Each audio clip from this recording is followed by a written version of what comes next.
இந்த கடலையை தின்னுட்டு அப்புறம் போய் காஃபி குடி, உடம்புக்கு தப்பா இருக்கும். எனக்கு தேவையில்லை, நீங்களே சாப்பிடுங்க. ஏன் என் மேல கோபமா? என்கிட்ட பேச பிடிக்கலையா? நீங்க கோவம் வர மாதிரி தான் நடந்துப்பீங்கன்னு தெரிஞ்சு போச்சு. அதுக்காகலாம் பேசாம இருக்க முடியுமா? அது வேற இது வேற. நான் இன்னைக்கு எதுவுமே சாப்பிடாம விரதம் இருக்கேன். விரதமா? எதுக்கு? ஐஸ்வர்யா அம்மா அடுத்த அதிகார வாரிசா ஆகணும், அதுக்காக தான். அப்ப இந்த ஜென்மத்துல பச்சை தண்ணி கூட குடிக்க போறதில்ல, அப்படித்தானே? ஏன்பா என் கோவத்துக்கு கொம்பு சேவிக்கிட்டே இருக்கீங்க? இதுக்கு மேலேயுமா இந்த விழா நடக்காதுன்னு நினைக்கிறீங்க? உன்னை விட முழு மனசா அந்த ஈஸ்வரனை நம்புறேன். அவன் என்ன நம்ப சொல்றான். நீ பாத்துக்கிட்டே இரு. இந்த பந்தயத்துல ஈஸ்வரன் என்ன தோக்க விட மாட்டான். பாப்போம்.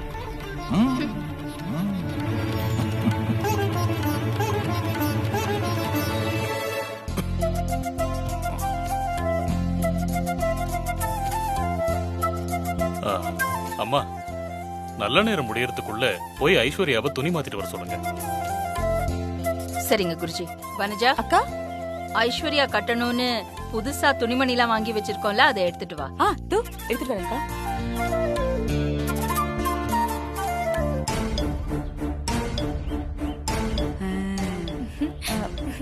புடி.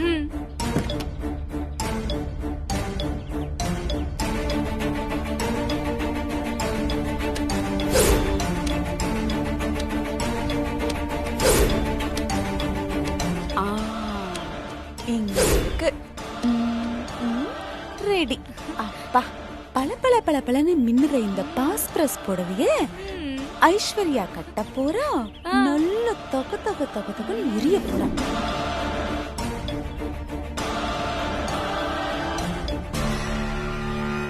இந்தாங்கக்கா. கொடு. என்னங்க, வாங்க போங்க. தம்பி, ரெண்டு பேரும் சேர்ந்து இதை வாங்கிக்கங்க. வாங்க. ஆசீர்வாதம் பண்ணுங்க. எங்களை ஆசீர்வாதம் பண்ணுங்கப்பா. நல்லா இருங்க. நல்லா இருக்கு. நல்லா நல்ல ஆசீர்வாதம் பண்ணுங்க. பாவம், கடைசி ஆசீர்வாதம் இல்லையா? சரி, போங்க. ட்ரெஸ் மாத்திக்கிட்டு வாங்க. சரிம்மா.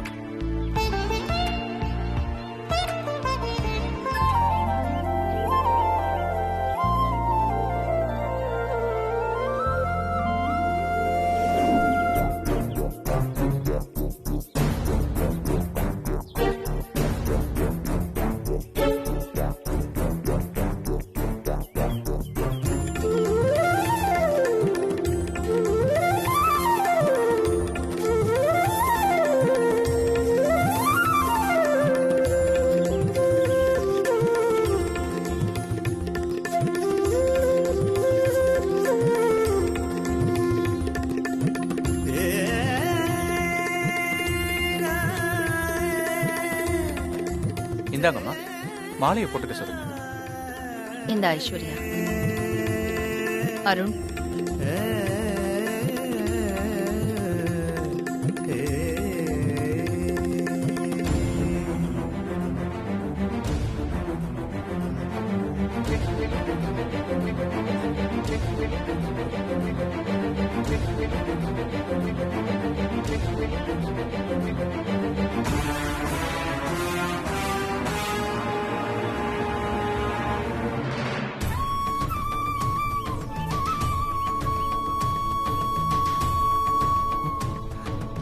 ஐயா, இதை என்னால பார்க்க முடியலைங்க ஐயா. இந்த அங்கீகாரம் உங்க பொண்ணுக்கு கிடைச்சிருக்கணுங்க ஐயா. இந்த அலங்காரத்துல பார்வதியை நாம பார்த்திருக்கணும். அதுக்கு நீங்க மனசு வைக்காம போயிட்டீங்களே ஐயா. கவலைப்படாத சுந்தரம், இப்ப கூட எனக்கு அதுல நம்பிக்கை இருக்கு. ஐஸ்வர்யாவால ஆதிக்கடப்பர் பரம்பரையோட அதிகார வாரிசா ஆக முடியாது. பரம்பொருள் அதுக்கு வழி விடாது. ஐயா, இதுக்கப்புறமா என்ன நம்ப சொல்றீங்களா? நீ நம்பித்தான் ஆகணும் சுந்தரம். உமா, அங்க பாரு, பின்னாடி பாரு. ஐஸ்வர்யாவால நிச்சயமா வாரிசு ஆக முடியாது. அவங்க பேசிக்கிறத பாத்தியா? இதோ முக்கியமான விஷயம் இவங்களுக்குள்ள இருக்குடி.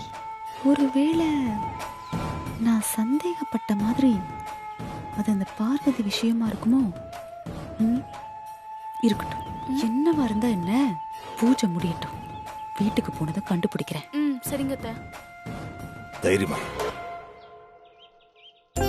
இப்ப ஐஸ்வர்யா போட்டிருக்கிறது வெறும் தங்க வைர நகை இல்ல, ஆதிக்கடவுர் பரம்பரையோட அந்தஸ்து, ஆதிக்கடவுர் பரம்பரையோட கௌரவம். இந்த அந்தஸ்தும் கௌரவமும் இனிமே இவங்களுக்கு 2 கண் மாதிரி. புது பொறுப்புக்கு வரப்போற ஐஸ்வர்யா செய்ய போற இந்த விழாவுக்கான கடைசி சடங்கு கல்யாண சடங்கு. சுந்தரம், நீ போ. ஆதிக்கடவுர் பரம்பரையை பொறுத்த வரைக்கும் அதிகார வாரிசா பொறுப்பேத்துக்கிறவங்க அதிகாரத்துக்கு வரத்துக்கு முன்னாடி தன் கணவரோட சேர்ந்து அவங்க முன்னோர்களால வைக்கப்பட்ட இந்த அரச மரத்துக்கும் இந்த வேப்ப மரத்துக்கும் கல்யாணம் பண்ணி வைக்கணுங்கிறது நடைமுறையில இருந்துட்டு வர ஒரு விஷயம். அரச மரம் சிவனோட ஒரு அம்சம், வேப்ப மரம் சக்தியோட ஒரு அம்சம்.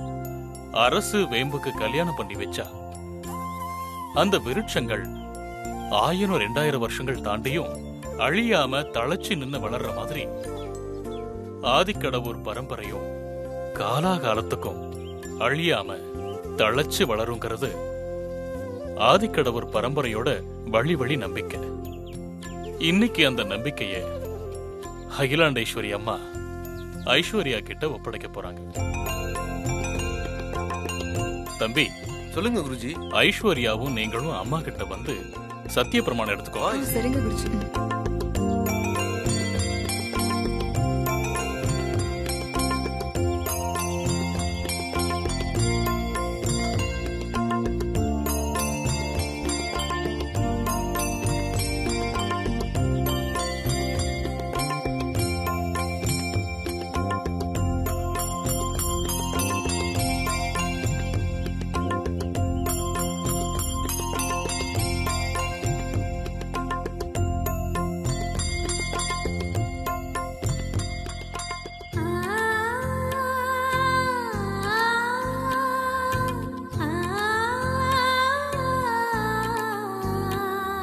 இப்ப ஆதிக்கடவுர் பரம்பரைக்கு புது அதிகார வாரிசா வரப்போற ஐஸ்வர்யா தன் கணவர் அருணோட சேர்ந்து அரச மரத்துக்கும் வேப்ப மரத்துக்கும் கல்யாணம் பண்ணி வைக்க போறாங்க.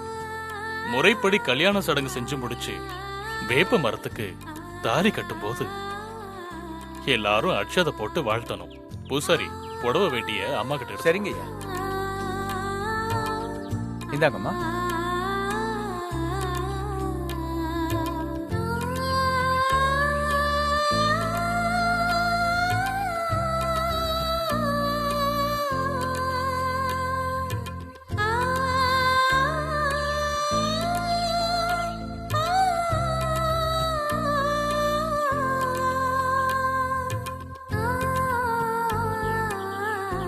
அம்மா, சாமி. அட்சதை எல்லாருக்கும் கொடுங்கம்மா. சரிங்க சாமி. அம்மா.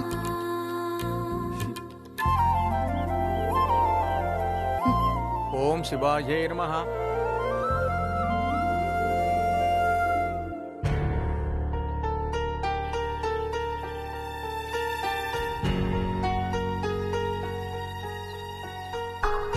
என்னப்பா, நீங்க என்கிட்ட வச்ச பந்தயம் ஞாபகம் இருக்கா இல்ல மறந்து போச்சா?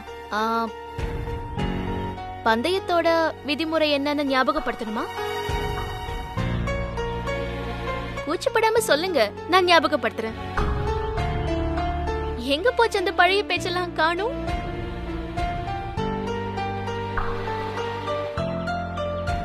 நீங்க பந்தயத்துல தோத்து போயிட்டீங்கன்னு தெரிஞ்சு போச்சு. நீங்க பெரிய சித்தரா இருந்து என்ன பிரயோஜனப்பா? ஈஸ்வரன் உங்க பக்கம் இல்லையே.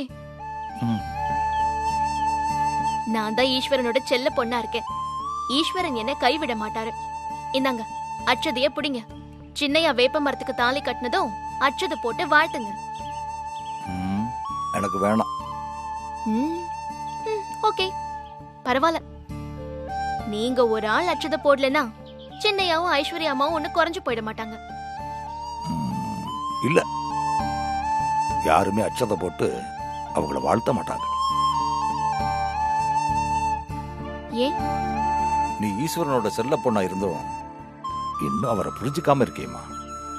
கடைசி நேரத்துல ஒரு ட்விஸ்ட் அடிச்சு ஆட்டத்தை கடைச்சி போடுறதுல அவர் அடிச்சுக்கிறதுக்கு ஆளே இல்லை.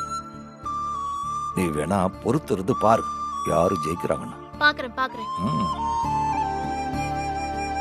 वन्दे पद्मकरां प्रसन्नवदनां सौभाग्यदां भाग्यदां हस्ताभ्यामभयप्रधामणिकणैर्नानाविधैर्भूषितां भक्ताभिश्वफलप्रदां हरिकरब्रह्मादिभित्सेविदां पार्श्वे पङ्कजसङ्कपद्मनिधिभिर्युक्तां सदा शक्तिभिः सरसिजनयने सरोजगस्थे धवलधरां सुखगन्धमाल्यशोभे त्रिभुवनभूतिहरि प्रसीदमह्यं वाङ्क्युको भगवती हरिवल्लभे मनोज्ञे।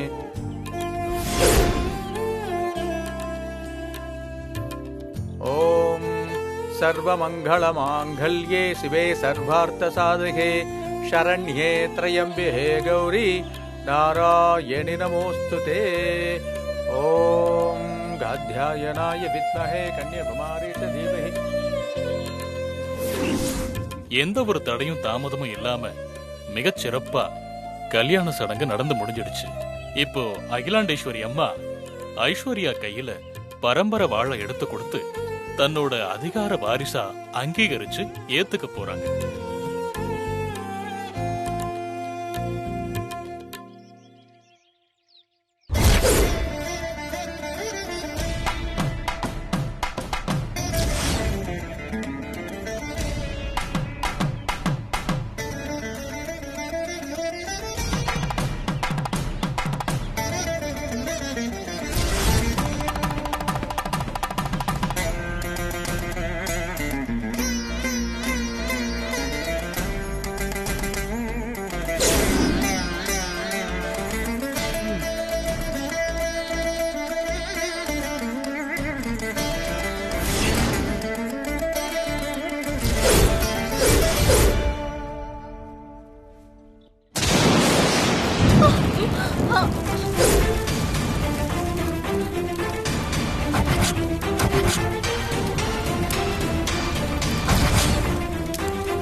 இடி இடிக்கும் போது ஐஸ்வர்யா அம்மா பயந்துகிட்டு வாளை கையில வாங்கிக்காம விட்டுட்டாங்க.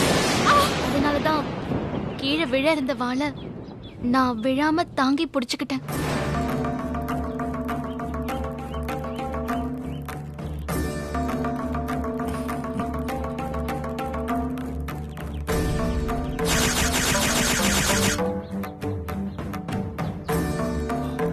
நாம் எல்லாம் இறைவனால படைக்கப்பட்ட சாதாரண மனுஷங்க. சில நேரம் அத மறந்துட்டு நம்மள படைச்ச இறைவனையே சோதிச்சு பார்க்கிறோம். அதோட விளைவுதான் இது. இறைவனுக்கு பிடிக்காத ஒரு காரியத்தை பண்ணும்போது இப்படித்தான் நடக்கும். மெய்ஞானத்தை விட விஞ்ஞானம் தான் பெருசுன்னு நினைக்கிற முட்டாள்தனம் தான் இதுக்கெல்லாம் காரணம். சம்பிரதாயத்தை மீறி பெரிய மருமகளை விட்டுட்டு சின்ன மருமகளுக்கு விழா எடுக்கிறது தப்புன்னு ஆரம்பத்தில் இருந்தே என் மனசு உறுத்திக்கிட்டே தான் இருந்துச்சு. அதுக்கான தண்டனைய இறைவன் இப்ப காட்டிட்டான்.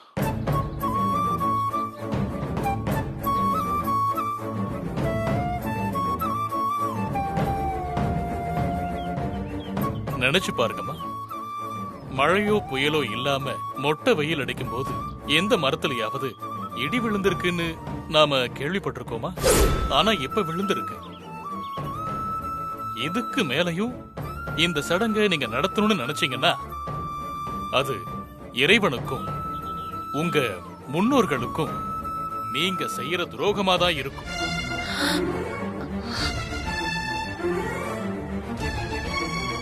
சரிங்கம்மா, நான் வரேன்.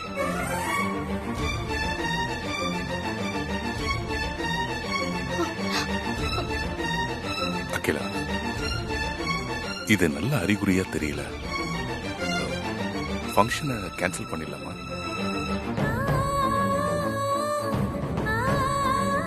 அம்மா, அப்பா சொல்றதான் சரின்னு தோணுது. அக்கா, குருஜி சொல்றத மீறி மத்த எல்லாரும் சொல்றத மீறி இந்த சடங்கு செஞ்சே ஆகணுமா? வேண்டாம்க்கா. மரத்துல விழுந்த மின்னல் நம்ம வீட்டு மனுஷங்க மேல விழுந்தா என்ன ஆகுறது? இதோட நிறுத்திடலாம்க்கா. ஆண்டி, என்ன மன்னிச்சிடுங்க. நான் உங்களுக்காக தான் இதுக்கு சம்மதிச்சேன். உண்மையை சொல்லணும்னா எனக்கு இதுல விருப்பமே இல்லை.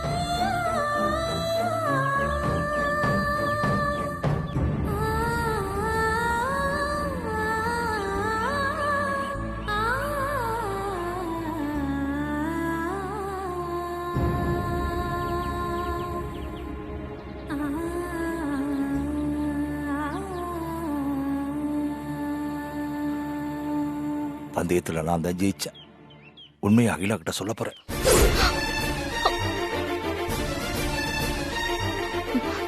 வேண்டாம், சொன்னா கேளுங்க.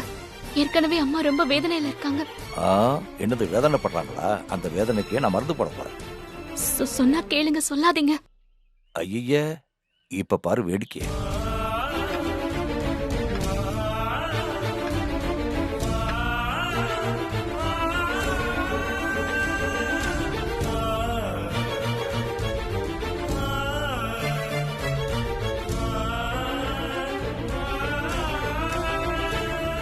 அகிலா, இப்ப நான் உங்கள்கிட்ட ஒரு உண்மையை சொல்ல போறேன்.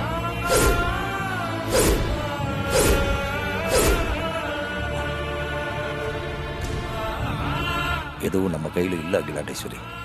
இறைவன் ஒண்ணு பண்ணணும்னு நினைச்சா அதை அவன் போக்கிலேயே விட்டுறணும். நாம அதை தடுத்து நிறுத்த பார்த்தா இப்படித்தான் நடக்கும். போதும். நீங்க காலடி எடுத்து வைக்கும் போதே எனக்கு தெரியும் இந்த விழா இல்ல எதுவுமே ஒழுங்கா நடக்காதுன்னு. நீங்க வந்ததுனாலதான் அபசகுனம்.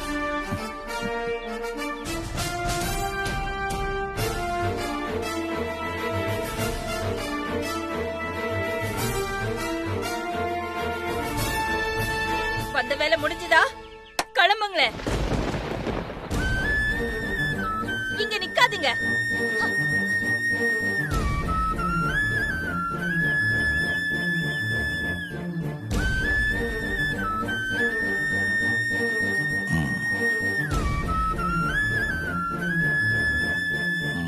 சரி,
மாமா பாத்து. ஐயோ, ஏய்,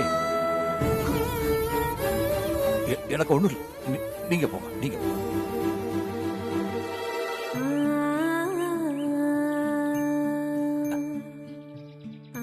நீ எப்பவுமே என்னோட பாசமான தங்கச்சி தாமா.